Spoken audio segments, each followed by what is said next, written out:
Are e-bikes fast, cheap, and illegal?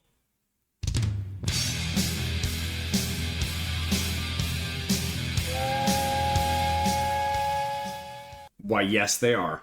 And all counts. On all counts? Okay. All right, you got to explain this one. We live in California, and California is now the king of all these e-bikes. And one of the reasons why they're cheap is because they offered e-bikes, but they weren't real particular on what type of e-bike. Okay. And because so, I know nothing of this. Okay. This is background here. I actually help with the a high school team e-bike. A high school team cross country mountain biking. And as coaches trying to keep up with 16-year-old kids on bikes, we tend to ride e-bikes just to keep up with them. You know, they can do 20 miles an hour all day long. We can do 20 miles an hour for about 30 seconds without an e-bike. And so we use the e-bikes to, as one of my coaches once told me when I was just starting out myself, he says, it doesn't do us any good if you're dead when you get to the scene of the crash also. So we use e-bikes. What's going on with these e-bikes? Okay. I think you need a little bit of background knowledge for everyone who doesn't know. There are class 1, 2, and 3 e-bikes. Class 1 is I need to pedal. And then class 2 is you have a throttle and I can pedal. And class 3 is pretty much just throttle. Think of motorcycle on electricity. Okay, so you've got a bike assist. Yes. You've kind of got, hey, we're working together, a little of this, a little of that. Yeah. Mm-hmm. Third base is you're about to go all the way. Basically, you're a motorcycle. You just have to run on electricity. You're like a baby motorcycle. Yes, absolutely. Okay, and then home run is a motorcycle. Yeah, okay, gotcha.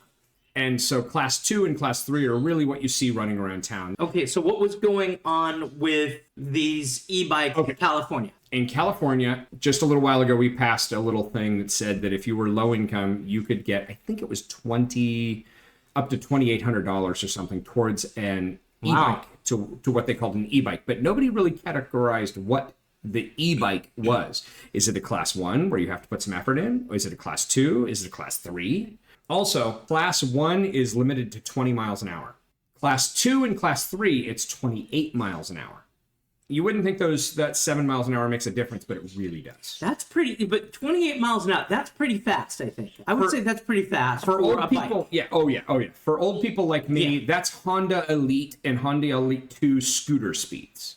And now you're going to let your 10 and 12-year-old kid ride those. So these are fast. Oh, yeah. And they have a throttle, so you don't have to even pedal to get going that fast. Okay, all right. So you've got basically a mini motorcycle. Exactly. It's an electric motorcycle at that point. Cheap? I don't know why you're saying cheap, because you said it was $2,800 a pop. Well, but as I said, California offered, and it was a large number. They said it was limited, but it was a pretty large number. California offered low-income families to get these for free. You filled out a form, you did this, and you could get a e-bike. And most people went for the class 2 and class 3. Talking to a few bike shops, nobody went for the class 1. Okay, so they're like, this one's faster, I'll do that. This one's faster, and I don't have to pedal, I'll take that one. And you don't have to pay for it. That's right, and you don't have to pay for it. So these things are fast and cheap. Yes. Okay, so what's been going on? Because I know nothing of this story. Okay, so just literally yesterday or the day before, they actually passed new laws trying to rein this in. Because let's face it, when you give the populace something that's fast and free, it's not going to be used really great. It's going to be used for a lot of things. And if you've gone to California beaches, if you've gone to some of these towns, you'll see high school kids, middle school kids just tearing down sidewalks, blatant disregard for safety. And the problem I have is if I gave you one of those, would you say that at 30 miles an hour with this engine roaring, would you ride down the sidewalk? No. Would you ride it without a helmet? Would you send your kid out without a helmet?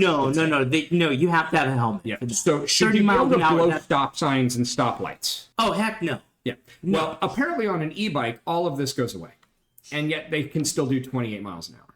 So, Jeremy, let me ask you this. If you're riding an e-bike and you stop at a red light and somebody's speeding through and they just go through right next to you and they just blast through the red light, should you reach down and take that moment to hit the like and subscribe button? Absolutely. Absolutely. You need to go for the like and subscribe button anytime you have a near-death experience. Absolutely. So if you feel like you're on an e-bike now and you're about to, I don't know, run through a red light, stop, hit that like, hit that subscribe. Ironically, California has just passed 2 great new laws.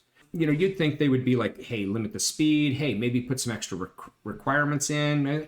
Oh, no. It's illegal to make them go faster than 28 miles an hour. 30 miles an hour. Let's not mince words here. It's 30 miles an hour.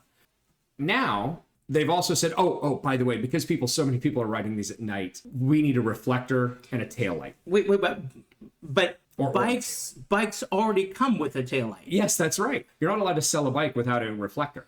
So basically, the Democrats are doing what Democrats do really well. You're passing a law to do exactly what's there's going already a on law right for. Yeah. Yeah. So basically, in a nutshell, now you have low-income people who might not been able to afford a car or something like that get to work easier. I think that's a great idea. But now you've turned around and said, oh, we've created all these hooligans that drive all over and ride all over, and they're just terrorizing because we gave them for free. Should we make it some sort of new rules or regulations? And I'll get to that in a second. No. Let's just make them easier to see at night, and we'll make them have a light or a reflector. Okay, so they're not dealing with these people riding on the sidewalk. It's you need to wear a helmet and a reflector because when a car hits you, you want to make sure you have a helmet on? Even better. Oh, yes, there's a helmet law in California. Yes. Motorcycles and bicycles. Bicycles up to 18 years old, and then it's your choice. It is almost rarely enforced. You have a 14-year-old daughter. You want her to go to school? Great. So you buy her an e-bike because you don't want her to pedal because, exercise is bad for them, apparently. And then you just let them decide whether they're going to wear the helmet or not. At 30 miles an hour, I don't care if you're on a motorcycle or a bicycle. You need a helmet. Are they going to make e-bikes illegal now? Or what are they going to do? It's funny you bring that up. They were trying to make it, if you had a throttle on your e-bike, it was not going to be considered a bicycle anymore. It would be considered an e-motorcycle. But if you give a 12-year-old kid for Christmas a bike that'll do 20 miles an hour, guess what? You just created a hooligan. I also think, I joke about this, but they have those bicycles and those Lime scooters that you ride around the cities. I was the oldest teacher amongst a group of teachers who had gone out, and I thought it was hilarious that because we were at a specific location that served alcohol, the people under my age had to pass a puzzle to be able to unlock the scooters. Wait. So the sobriety test is you have to put together a puzzle. It was like a on your phone, there was a math question kind of puzzle. There was an arrange these pieces puzzle. There was a variety of puzzles, and it's hilarious because one after another, guess who had to solve the puzzles? You. I did. I solved the puzzle. And this was among teachers. Among teachers who were all in their late 20s, very early 30s. So what we're saying here is if you ride an e-bike, and if you go out and you have a evening with your fellow teachers, and you're drinking something a little stronger than, say, iced tea, you better know your math. You better know the Pythagorean theorem. And with that, see you at the next stop.